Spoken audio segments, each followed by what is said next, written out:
বিদেশ অনেক কষ্ট, এই কথাটা কইলো তুমি বুঝদা না ভাইয়া। অনেক কষ্ট, এটা কইলো তুমি বুঝদা না, এটা কইতে তো 1 মিনিট লাগছে, আর অনেক কষ্ট। তো বাস্তবতা হলো তার চাইতে অনেক বেশি কষ্ট।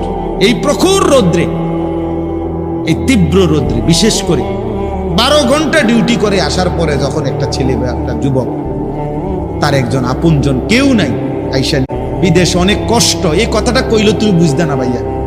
অনেক কষ্ট, এটা কইলো তুমি বুঝদা না, এটা কইতে তো 1 মিনিট লাগছে, আর অনেক কষ্ট।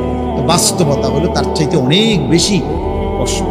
এই প্রখর রৌদ্রে, এই তীব্র রৌদ্রে, বিশেষ করে 12 ঘন্টা ডিউটি করে আসার পরে যখন একটা ছেলে বা একটা যুবক, তার একজন আপনজন কেউ নাই, আইসা বিদেশ অনেক কষ্ট, এই কথাটা কইলো তুমি বুঝদা না ভাইয়া।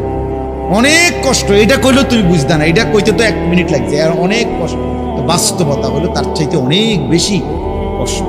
এই প্রখর রৌদ্রে, এই তীব্র রৌদ্রে, বিশেষ করে 12 ঘন্টা ডিউটি করে আসার পরে যখন একটা ছেলে বা একটা যুবক, তার একজন আপনজন কেউ নাই, আইসা বিদেশ অনেক কষ্ট, এই কথাটা কইলো তুমি বুঝদা না ভাইয়া।